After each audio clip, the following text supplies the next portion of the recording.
इस लेक्चर में हम दो इम्पोर्टेंट टॉपिक्स पर बात करेंगे। एक है हमारे पास रिलेटिव स्टेबिलिटी ऑफ अल्कीन है और दूसरा है प्रिपरेशन ऑफ अल्कीन है। रिलेटिव स्टेबिलिटी ऑफ अल्कीन के लिए तीन इम्पोर्टेंट फैक्टर्स को जानना ज़रूरी है। पहला फैक्टर है डिग्री ऑफ सब्स्टिट्यूशन, यानी अगर किसी अल्कीन में जितने ज़्यादा सब्स्टिट्यूएंट लगेंगे, सब्स्टिट्यूएंट का मतलब यहाँ अल्काइल ग्रुप की बात हो रही है। अगर किसी अल्कीन में जितना ज़्यादा सब्स्टिट्यूएंट लगेंगे यानी अल्काइल ग्रुप लगेंगे तो वो अल्कीन इतना ज़्यादा स्टेबल होगा।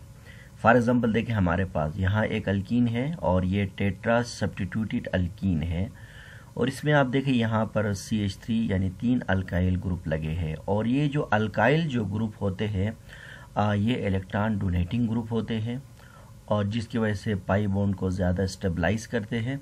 और इसके बाद जो इनकमिंग जो भी इलेक्ट्रोफाइल होता है इनके रिपल्जन की वजह से इलेक्ट्रोफाइल को रिएक्शन करने में इनको रोक देते हैं। तो इसी तरह से यानी degree of substitution is directly proportional to the stability of the जो है अल्कीन है। जितना ज़्यादा अल्काइल ग्रुप की सब्स्टिट्यूशन होगी इतना ज़्यादा अल्कीन स्टेबल होगा। तो टेट्रा जो अल्कीन है वो ज़्यादा स्टेबल है as compare to tri alkene. Tri substituted alkene ज़्यादा स्टेबल है एज़ कम्पेयर टू डाई और डाई सब्स्टिट्यूटेड अल्कीन ज़्यादा स्टेबल है as compare to mono substituted alkene. ये है पहला फैक्टर। अच्छा, दूसरा फैक्टर ये है कि अकॉर्डिंग टू स्टीरियोकेमिस्ट्री के मुताबिक जो ट्रांस अल्कीन होते हैं ये ज़्यादा स्टेबल होते हैं as compare to cis alkene के मुकाबले में। हमें पता है कि ट्रांस अल्कीन में जो बल्की ग्रुप होते हैं, बल्की ग्रुप का मतलब ये है कि जो बड़े ग्रुप होते हैं ये एक दूसरे के अपोजिट होते हैं। मिसाल ये CH3 है, देखिए ये अबव द प्लेन है और CH3 यहाँ देखें बिलो द प्लेन है और ये एक दूसरे के बिल्कुल अपोजिट है और जिसकी वजह से इन दोनों के बीच में रिपल्जन नहीं होता है और ये ज़्यादा स्टेबल होते हैं। जबकि अगर हम बात करें सिस अल्कीन के तो सिस अल्कीन के अंदर क्या होते हैं, ये एक ही प्लेन में होते हैं, या तो अबव द प्लेन में होते हैं या तो बिलो द प्लेन में होते हैं और जिसकी वजह से ये जो होते हैं ये हमारे पास यानी स्टेबल कम स्टेबल होते हैं। तो इसी तरह से हमने देखा कि ट्रांस अल्कीन सिस अल्कीन के मुकाबले में ज़्यादा स्टेबल होते हैं। इसके बाद जो नेक्स्ट पॉइंट है वो ये है कि जो कंजुगेटेड अल्कीन्स होते हैं वो मोर स्टेबल होते हैं देन आइसोलेटेड अल्कीन। इसका रीज़न क्या है? Due to delocalized of pi bond. अच्छा, सबसे पहले तो हमें ये देखना पड़ेगा कि कंजुगेटेड अल्कीन होते क्या है और आइसोलेटेड अल्कीन क्या होते। देखें यहाँ पर 1,3 पेंटाडाइन दिखाया है और ये इसका रिजोनेटिंग स्ट्रक्चर है 1,4 पेंटाडाइन है। तो अब आप देखें इन दोनों के बीच में अगर हम कंपेयर करवाएं तो हमारे पास देखें ये हमारे पास ये इसका रिजोनेटिंग स्ट्रक्चर है। लेकिन इससे पहले एक बहुत इंपॉर्टेंट बात मैं आपको बता दूं कि कंजुगेटेड अल्कीन्स क्या होते हैं। वो अल्कीन जिसमें एक कार्बन के बाद दूसरे कार्बन में डबल बॉन्ड हो यानी अल्टरनेट डबल बॉन्ड हो, यानी ऐसे वो तमाम अल्कीन जिसमें अल्टरनेट डबल बॉन्ड हो तो ऐसे अल्कीन को कंजुगेटेड अल्कीन कहते हैं। मिसाल के तौर पर 1,3 पेंटाडाइन ये कंजुगेटेड अल्कीन है। देखिए यहाँ पर देखिए 1 2, इसके बाद देखिए नेक्स्ट बॉन्ड सिंगल बॉन्ड है, फिर उसके बाद डबल बॉन्ड है। जबकि आइसोलेटेड अल्कीन क्या है कि ऐसे वो तमाम अल्कीन जिसमें कम से कम दो कार्बन के बाद क्या हो, डबल बॉन्ड हो, यानी अल्टरनेट डबल बॉन्ड ना हो तो ऐसे अल्कीन को आइसोलेटेड अल्कीन कहा जाता है। अब आप देखें ये 1,3 पेंटाडाइन क्या है, ये कंजुगेटेड अल्कीन है क्योंकि अल्टरनेट डबल बॉन्ड है। और जबकि यहाँ देखें 1,4 पेंटाडाइन देखें ये हमारे पास क्या है, आइसोलेटेड अल्कीन है। तो हमने आपको बताया कि जो कंजुगेटेड अल्कीन्स होते हैं वो आइसोलेटेड अल्कीन के मुकाबले में ज़्यादा स्टेबल होते हैं। इसका रीज़न क्या है? इसका रीज़न ये है कि डीलोकलाइजेशन ऑफ पाई इलेक्ट्रॉन। देखिए यहाँ से ये जो पाई इलेक्ट्रॉन है ना, ये लेट सपोज यहाँ डीलोकलाइज होती है जब ये यहाँ पर डीलोकलाइज होगी, यहाँ शिफ्ट हो जाएगी, तो ये बॉन्ड मुकम्मल तौर पर टूटकर इसी कार्बन के ऊपर आ जाती है। तो जिसकी वजह से इस कार्बन के ऊपर पॉजिटिव चार्ज होता है, और जबकि इन दोनों के बीच में डबल बॉन्ड्स पाई जाती है, और जबकि ये कार्बन के ऊपर नेगेटिव चार्ज होता है। तो इसका ये जो है ना, ये इसका रेजोनेटिंग स्ट्रक्चर कहते हैं। और रेजोनेटिंग स्ट्रक्चर का मतलब ये है कि एक दूसरे के बिल्कुल मुशाबिहत होते हैं, बस इसमें position of pi bond different होता है। तो अब आप देखिए, ये पाई बॉन्ड का शिफ्ट होने से यहाँ प्लस चार्ज आया, इन दोनों के बीच में डबल बॉन्ड आया, और यहाँ देखिए ये अगली जो पाई बॉन्ड है, ये टूटने के बाद यहाँ पर देखें एनाइन बन गया। अब क्या होगा देखें, दोबारा जब ये पाई बॉन्ड अंदर की तरफ आएगी तो ये बॉन्ड दोबारा टूट कर यहाँ आएगी। तो इसी तरह से ये जो पाई बॉन्ड की डीलोकलाइजेशन होने की वजह से इसके अंदर जो डबल बॉन्ड यानी पाई करैक्टर होता है वो कम होता है। जब पाई करैक्टर कम होगा तो आने वाला जो इलेक्ट्रोफाइल होगा वो आसानी से रिएक्ट नहीं करेगा। जबकि यहाँ देखें, यहाँ आपको पता है कि इसमें देखें कि पाई बॉन्ड के बाद देखें सिग्मा बॉन्ड है, फिर इसके बाद देखें फिर सिग्मा बॉन्ड है। तो यहाँ इसको शिफ्ट होने के लिए कोई जगह ही नहीं, क्योंकि हमें पता है sigma bond head to head overlapping होती है और ये ब्रेक नहीं होती है। तो लिहाजा हमने देखा कि कंजुगेशन की वजह से पाई बॉन्ड की डीलोकलाइजेशन होती है, और जिसकी वजह से जो पाई करैक्टर होता है वो कम होता है। और जबकि आइसोलेटेड अल्कीन के अंदर क्या होता है, डीलोकलाइजेशन के लिए कोई जगह नहीं होता है, और इसके जो है आसपास जो बॉन्ड्स होते हैं वो सिग्मा बॉन्ड्स होते हैं, और जिसकी वजह से वो 100% प्योर यानी पाई करैक्टर रिटेन रहता है, और जिसकी वजह से आने वाला जो इलेक्ट्रोफाइल है वो आसानी से इसमें रिएक्ट करता है।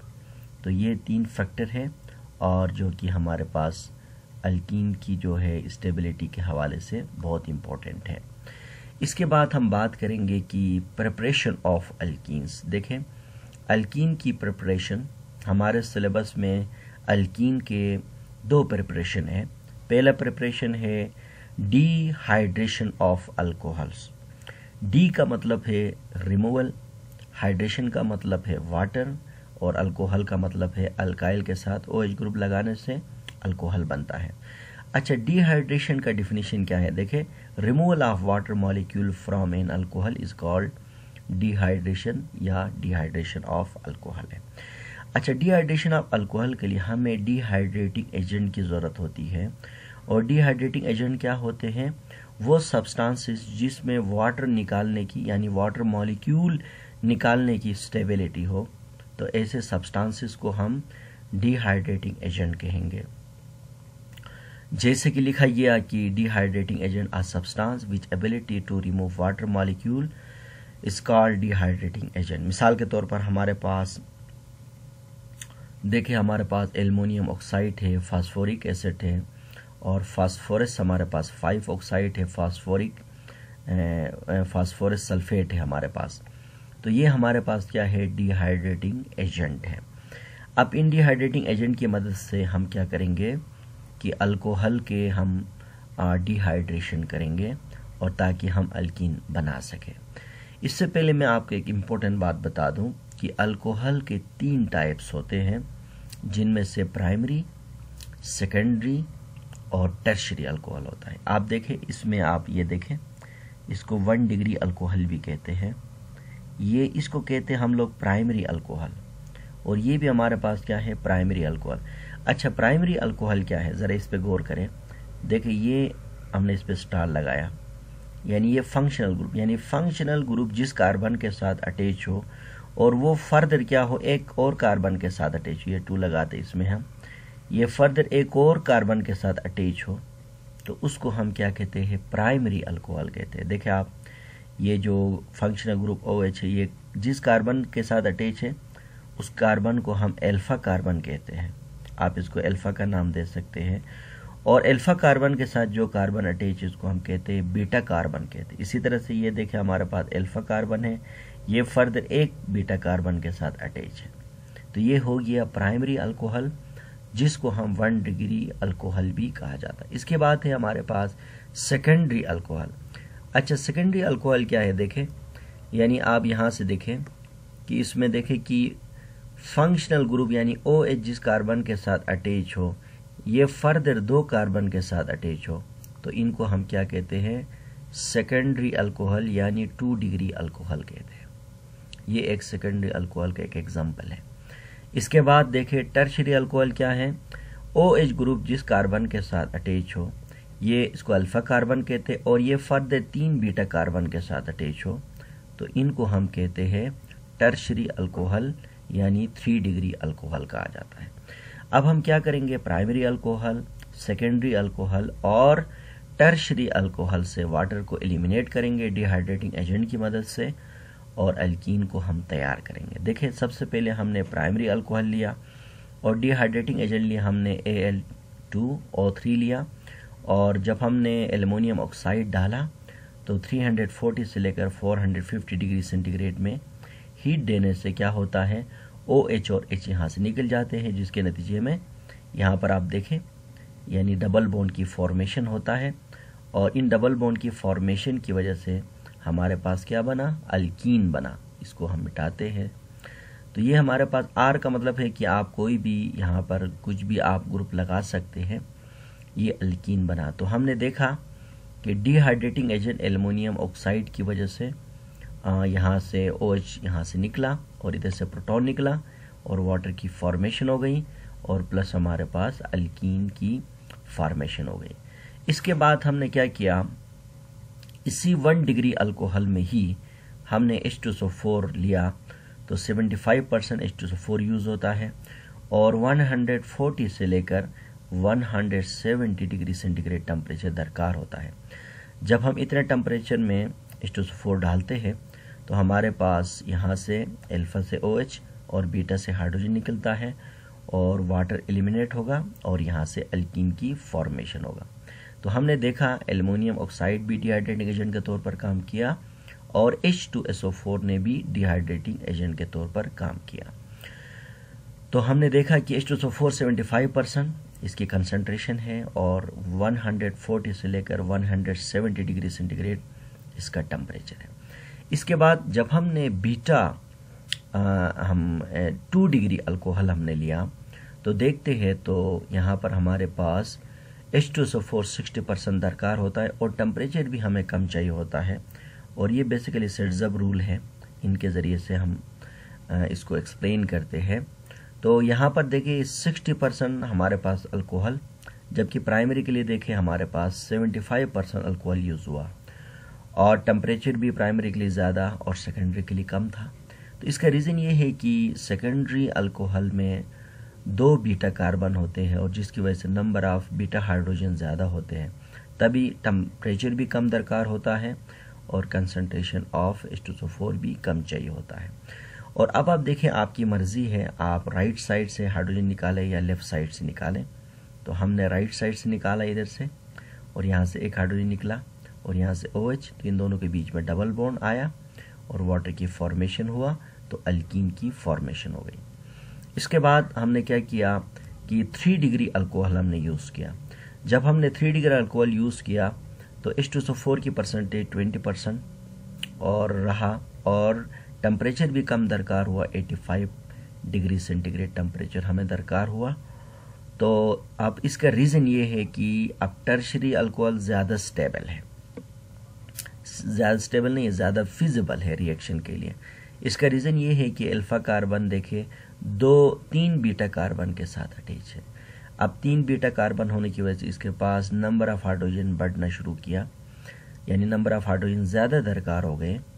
और यहाँ से देखें एक ऑप्शन राइट साइड से, और इसके बाद नेक्स्ट, और ये देखें आप लेफ्ट साइड से, तो यहाँ 3 जगहों से इसके लिए हाइड्रोजन मिल सकता है, और इसीलिए तो H2SO4 की परसेंटेज कम दरकार होती है और टेम्परेचर भी कम ज़रूरत होता है। और आप देखिए अगर लेट सपोज यहाँ से H निकालें तो ये OH होगा, इन दोनों के बीच में डबल बॉन्ड आएगा, तो हमारे पास अल्कीन की फॉर्मेशन होगी। अगर हम इसका नाम लिखें तो देखिए 1 2 3, तो ये हमारे पास अल्कीन है, तो ये 2 मिथाइल, हम इसको अल्कीन कह सकते हैं क्योंकि ये R ग्रुप लगा है। तो आप कोई भी स्पेसिफिक अल्कीन लेके आप इस तरह से अपने लिए प्रैक्टिस कर सकते हैं। इसके बाद एक बहुत इंपॉर्टेंट चीज़ मैं आपको बताऊं कि यानी order of reactivity of alcohol. Dehydration के लिए 3 डिग्री अल्कोहल ज़्यादा फिजिबल होता है। क्यों फिजिबल होता है?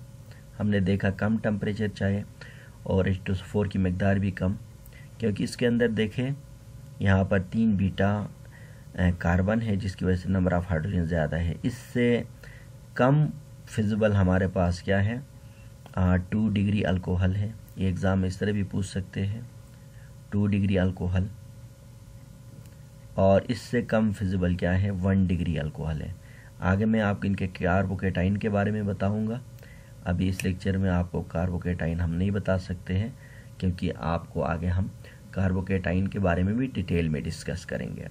तो हमें पता चला कि 3 डिग्री अल्कोहल के लिए कम H2SO4 की ज़रूरत पेश आई और टेम्परेचर कम दरकार हुआ, और क्योंकि इसके पास 3 बीटा कार्बन होते हैं और नंबर ऑफ हाइड्रोजन ज़्यादा होते हैं, जबकि 2 डिग्री में हमारे पास 2 बीटा कार्बन होते हैं और नंबर ऑफ हाइड्रोजन कम होते हैं, और जबकि 1 डिग्री में देखिए इससे भी कम होते हैं।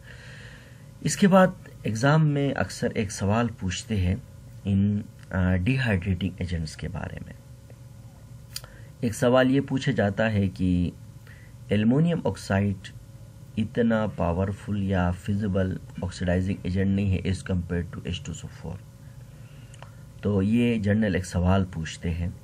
तो इसका रीज़न ये है कि ये जो एल्युमिनियम जो ऑक्साइड है डिहाइड्रेटिंग एजेंट है, लेकिन it is a poor dehydrating agent, जबकि H2SO4 is the excellent dehydrating agent.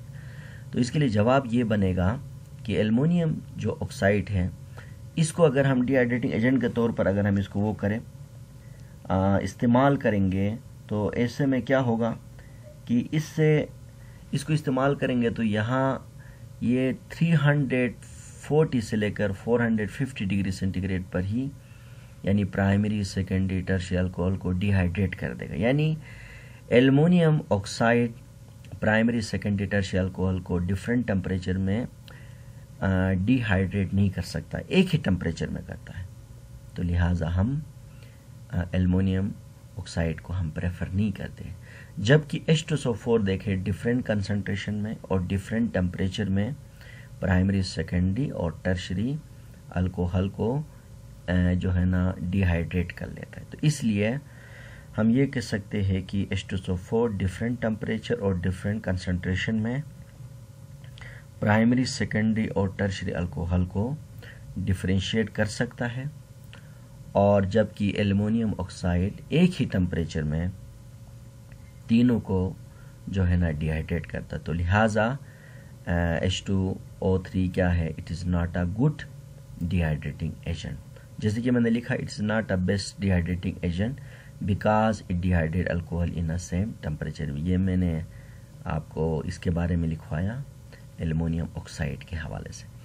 इसके बाद जो है नेक्स्ट प्रिपरेशन, इससे पहले की नेक्स्ट प्रिपरेशन क्या है हमारे पास, देखें dehydrohalogenation of alkyl halide. D का मतलब है निकालना, हाइड्रो का मतलब है हाइड्रोजन, हेलो का मतलब है हेलोजन, अल्काइल हैलाइड का मतलब है कि हमारे पास अल्काइल के साथ हेलोजन लगाए तो वो अल्काइल हैलाइड बनता है।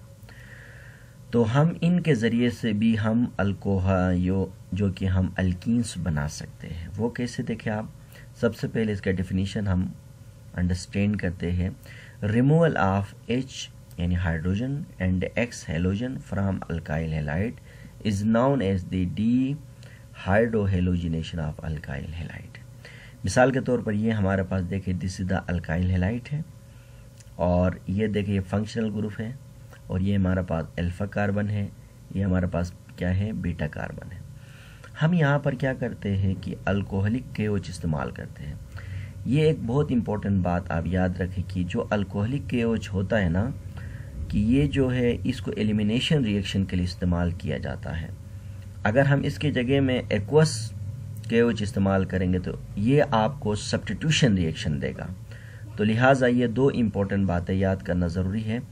अल्कोहलिक जो OH होता है वो याद रखना एलिमिनेशन यानी डबल बॉन्ड वाला प्रोडक्ट देगा, जबकि एक्वस जो KOH होगा वो सब्स्टिट्यूटेड प्रोडक्ट देगा।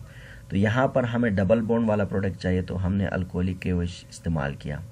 अल्कोहलिक KOH क्या होता है कि पोटेशियम हाइड्रोक्साइड को हमने अल्कोहल में डिज़ाल्व किया, इसको अल्कोहलिक KOH कहते हैं, जो कि एलिमिनेशन डबल बॉन्ड वाला प्रोडक्ट देता है।